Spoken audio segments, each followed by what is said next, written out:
Welcome to dual effects. ഇന്നിവിടെ മെൻഡലിലെ മേഷേഡോ മെറ്റീരിയലിനെ കുറിച്ചാണ് നമ്മൾ ഡിസ്കസ് ചെയ്യാൻ പോകുന്നത്.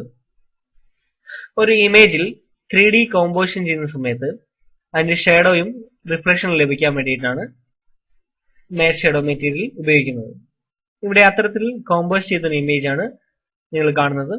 എങ്ങനെ ഇത്തരത്തിലുള്ള കോമ്പോസിഷൻ നമുക്ക് മേഷേഡോ മെറ്റീരിയൽ ഉപയോഗിച്ചുകൊണ്ട് ചെയ്തെടുക്കാമെന്ന് നോക്കാം.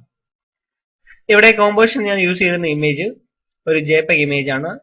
ഇന്റർനെറ്റിൽ നിന്ന് ഡൗൺലോഡ് ചെയ്ത സാധാ JPEG ഇമേജ് ആണിത്. നിങ്ങൾക്ക് വേണമെങ്കിൽ ഇവിടെ HDR ഇമേജും ഉപയോഗിക്കാം. ഇവിടെ ഞാൻ ചെയ്തു വെച്ച സീൻ സെറ്റപ്പിന്റെ ബാക്ക്ഗ്രൗണ്ട് ഇമേജ് നമുക്ക് കാണണമെങ്കിൽ, വ്യൂ പോർട്ടിൽ കാണണമെങ്കിൽ നമുക്കിവിടെ വ്യൂവിൽ വ്യൂ പോർട്ട് ബാക്ക്ഗ്രൗണ്ട് എന്ന് പറഞ്ഞ ഓപ്ഷൻ ഉണ്ട്. അവിടെ ക്ലിക്ക് ചെയ്യാം. ഇവിടെ ഫയലിൽ ആവശ്യമായ ഇമേജ് സെലക്ട് ചെയ്യുക. ഓപ്പൺ ചെയ്ത് ഓക്കെ ചെയ്തു കഴിഞ്ഞാൽ നമുക്ക് ആ ഇമേജ് വ്യൂ പോർട്ടിന്റെ ബാക്ക്ഗ്രൗണ്ടിൽ വിസിബിൾ ആവും. പിന്നെ നമുക്ക് ഇവിടെ എൻവയോൺമെന്റ് മാപ്പിൽ നമുക്ക് ബാക്ക്ഗ്രൗണ്ട് ഇമേജ് എഡിറ്റ് ചെയ്യാം. ഇവിടെ നണ്ണിൽ ക്ലിക്ക് ചെയ്ത് കഴിഞ്ഞാൽ ഞാനിവിടെ യൂസ് ചെയ്യുന്ന ഒരു ഷെയ്ഡർ ഉണ്ട്. അതാണ് എൻവയോൺമെന്റ് ബാക്ക്ഗ്രൗണ്ട് സ്വിച്ചർ എന്ന ഷെയ്ഡർ. ഇവിടെ ഈ ഷെയ്ഡർ ഉപയോഗിക്കുന്നത് നമുക്ക് ബാക്ക്ഗ്രൗണ്ട് റിഫ്ലക്ഷൻ നല്ല രീതിയിൽ ഇമേജിൽ ലഭിക്കാൻ വേണ്ടിയിട്ടാണ്. ഇത് മെറ്റീരിയൽ എഡിറ്ററിലേക്ക് ഇൻസ്റ്റന്റ് ആയിട്ട് കോപ്പി ചെയ്യാം. ഇവിടെ നമുക്ക് രണ്ട് ഓപ്ഷൻ കാണാം, ബാക്ക്ഗ്രൗണ്ടും എൻവയോൺമെന്റ് റിഫ്ലക്ഷൻ മാപ്പും. ഇവിടെ ബാക്ക്ഗ്രൗണ്ട് മാപ്പിൽ ഞാനിവിടെ വിത്ത് മാപ്പ് സെലക്ട് ചെയ്യുന്നു.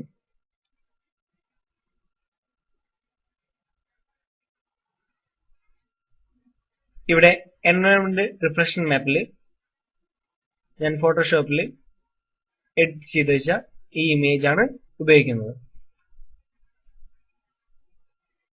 നിങ്ങൾ ഉപയോഗിക്കുന്ന ഇമേജിനെ ഇത്തരത്തിലൊരു ഫോട്ടോഷോപ്പ് എഡിറ്റഡ് ഇമേജ് ആക്കുക. ഇവിടെ ഞാൻ എൻവയോൺമെന്റ് മാപ്പിൽ സ്പെറിക്കൽ എൻവയോൺമെന്റ് മാപ്പിംഗ് ആണ് ഉപയോഗിക്കുന്നത്. ഓക്കെ, നമ്മളപ്പോ ഈ ഇമേജിന്റെ ബാക്ക്ഗ്രൗണ്ട് സെറ്റ് ചെയ്ത് കഴിഞ്ഞു. ഇവിടെ ഞാൻ യൂസ് ചെയ്ത ഷെയ്ഡർ എൻവയോൺമെന്റ് മാപ്പ് ബാക്ക്ഗ്രൗണ്ട് സ്വിച്ചർ ആണ്. ഈ സീനിൽ ഓൾറെഡി ഞാൻ ലൈറ്റ് അപ്പ് ചെയ്ത ഒരു സീനാണ്. ഇവിടെ നമുക്ക് ഉപയോഗിക്കുന്ന ഇമേജ് നോക്കിയാൽ അറിയാം, ഇവിടെ ഡയറക്റ്റ് സൺലൈറ്റ് ഷേഡോ വന്നിട്ടില്ല. അതുകൊണ്ട് തന്നെ ഈ സീനിലും ഞാൻ ഒരു ഡയറക്റ്റ് സൺലൈറ്റ് ഉപയോഗിച്ചിട്ടില്ല. ഇവിടെ ഓൺലി സ്കൈലൈറ്റ് മാത്രമാണ് ഉപയോഗിച്ചിരിക്കുന്നത്.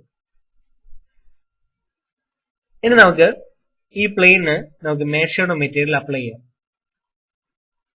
ഇവിടെ ഞാൻ മെറ്റീരിയലിൽ നമുക്കിവിടെ മേഷേഡോ റിഫ്ലക്ഷൻ മെറ്റീരിയൽ കാണാം.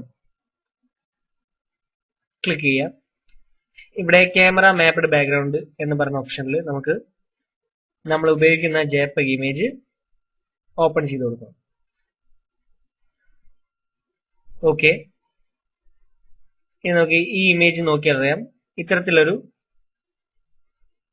ആംബിയന്റ് ഒക്ലൂഷൻ ലഭിക്കണമെങ്കിൽ നമുക്കിവിടെ നമ്മൾ യൂസ് ചെയ്ത മേഷേഡോ മെറ്റീരിയലിൽ ആംബിയന്റ് ഒക്ലൂഷൻ എനേബിൾ ചെയ്യാം. ഇവിടെ ആംബിയന്റ് ഒക്ലൂഷൻ ഞാൻ 800 സെന്റിമീറ്ററിലേക്ക് ചേഞ്ച് ചെയ്യുന്നു.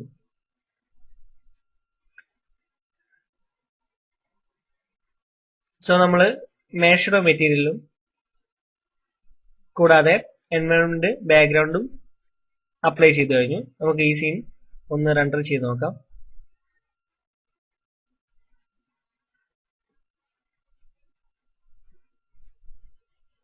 ഇവിടെ ഞാൻ റെസൊല്യൂഷൻ ചേഞ്ച് ചെയ്യാണ്.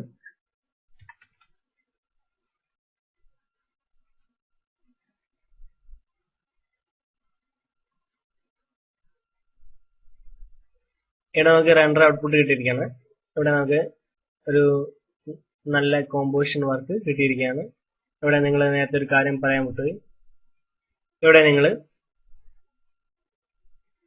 ഇവിടെ മേഷേഡോ റിഫ്ലക്ഷൻ ഉപയോഗിക്കുന്ന സമയത്ത്, മേഷേഡോ മാപ്പ് ഉപയോഗിക്കുന്ന സമയത്ത് ഇവിടെ നിങ്ങൾ എൻവയോൺമെന്റ് മാപ്പിൽ സ്ക്രീൻ ആക്കാൻ മറന്നു പോകാതിരിക്കുക.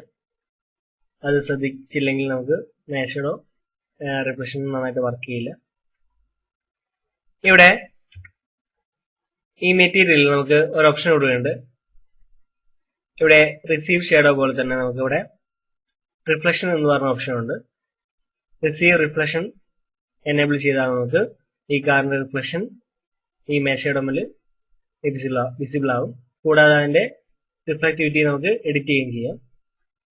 ഇവിടെ നമുക്ക് ഈ റിഫ്ലക്ഷന്റെ റണ്ടർ നമുക്ക് റീജിയൻ ചെയ്ത് നോക്കാം.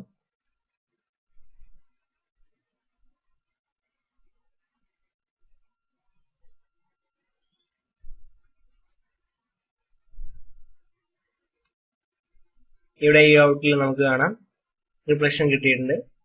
ഇതൊരു റിഫ്ലക്റ്റീവ് സർഫേസ് അല്ലാതെ ഞാനിവിടെ റിഫ്ലക്റ്റിവിറ്റിയെ കുറിച്ച് കൂടുതൽ സംസാരിക്കുന്നില്ല.